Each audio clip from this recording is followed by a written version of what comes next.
Indonesia sedang terluka sayapnya setelah sempat dibantai Australia 5-1. Skor yang sangat menyakitkan. Targetnya seri, tapi hasilnya kalah telak yang didapat. Indonesia harus bugar kembali. Sayap yang patah harus kembali sembuh. Lupakan yang kemarin, hadapi yang di depan. Bahrain. Secara matematis Indonesia mampu mengalahkan Bahrain. Lebih-lebih Indonesia main di kandang sendiri. Hasil imbang di kandang Bahrain adalah modal untuk memenangkan pertandingan. Patrick Kluivert dan jajaran kepelatihannya sudah harus punya modal yang cukup untuk memenangkan pertandingan nanti.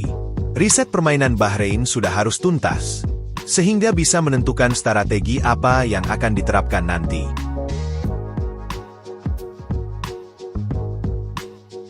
Kekuatan Indonesia dalam ball possession saat melawan Australia harus dilengkapi dengan kekuatan pertahanan yang baik.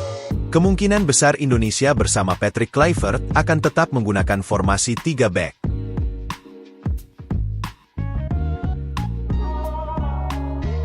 Absennya Hilgers akan besar kemungkinan masuknya Rizky Ridho di barisan pertahanan bersama Idzes dan Kelvin Verdong di kanan. Sementara itu besar kemungkinan ada perubahan di lini tengah, setelah Haye dan Nathan tidak begitu menunjukkan signifikansinya di lini tengah. Besar kemungkinan Palupesi dan Tom Haye akan diturunkan sebagai starter pada laga ini. Winger kanan akan diisi oleh Kevin Dix sementara di kiri Dean James. Sementara itu di lini depan akan diisi oleh Orat Mangon, Ula Romeni dan Marcelino.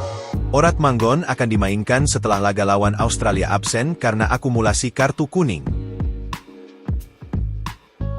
Opsi berikutnya adalah Indonesia menggunakan formasi 4 back, yaitu 4-2-3-1. Apabila menggunakan formasi ini maka di belakang adalah Idzes dan Ridho.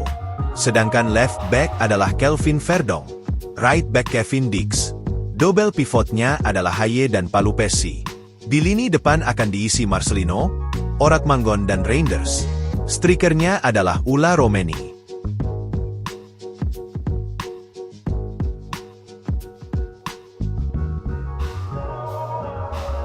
Total menyerang dengan pertahanan yang tetap solid. Total menyerang dengan 5 pemain di depan akan menjadi pemandangan dominan dalam pertandingan nanti.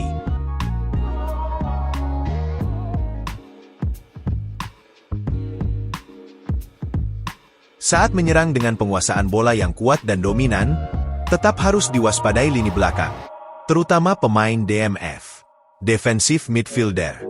Jika DMF ini tidak berfungsi dengan baik, maka tinggal selangkah lagi Bahrain akan mudah untuk melakukan tembakan ke gawang Indonesia. Dua gelandang bertahan Indonesia harus dipilih pemain yang bugar dengan tenaga yang kuat. Haye yang sering kehabisan tenaga harus menjadi perhatian. Diberikan partner yang lebih muda dan bertenaga.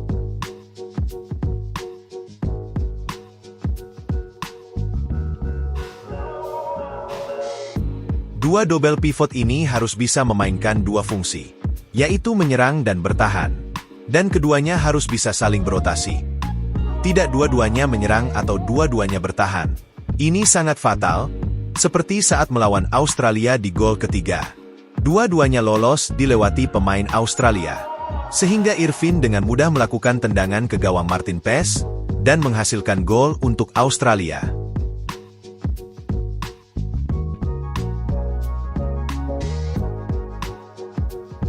Total menyerang Indonesia harus dilakukan dengan skenario yang keren oleh 5 pemain di depan, yaitu 3 pemain depan dan disupport oleh 2 wingernya harus membuat serangan dengan berbagai variasi.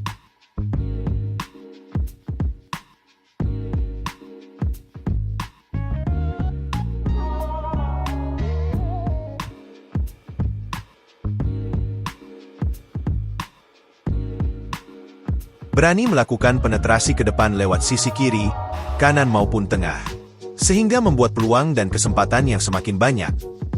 Pemain tengah sebagai default kreator serangan sebanyak-banyak memberikan umpan untuk terciptanya peluang di depan gawang Bahrain. Bahrain akan bermain bertahan dan serangan balik. Bagi Bahrain akan mencoba menunggu situasi. Mereka akan bermain bertahan. Kemudian akan melihat situasi. Apakah akan menyerang balik ataukah menguasai ball possession.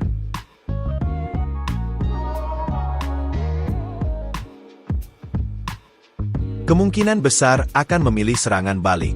Bahrain diprediksi tetap akan menerapkan formasi 4-2-3-1. Formasi yang seimbang saat menyerang maupun bertahan. 4 di depan dan 4 di belakang. Di lini belakang akan diisi oleh Al-Hayyam dan Benaddi. Right back adalah Al-Shamsan dan left back adalah Al-Halasi. Double pivot adalah Sa'idi dan Al-Aswad. Left forward akan diperankan oleh Al-Humaidan sedangkan right forward akan dimainkan Madan. Central forward adalah Marhun yang bermain di Kuwait FC. Sedangkan striker Bahrain adalah Hasan dari Al-Halidiyah FC.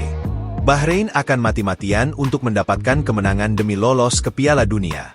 Laga ini adalah laga hidup mati bagi kedua tim. Kedua-duanya baru saja kalah dengan lawannya masing-masing. Yuk kita doakan Indonesia akan memetik hasil positif di laga ini. Bravo Indonesia!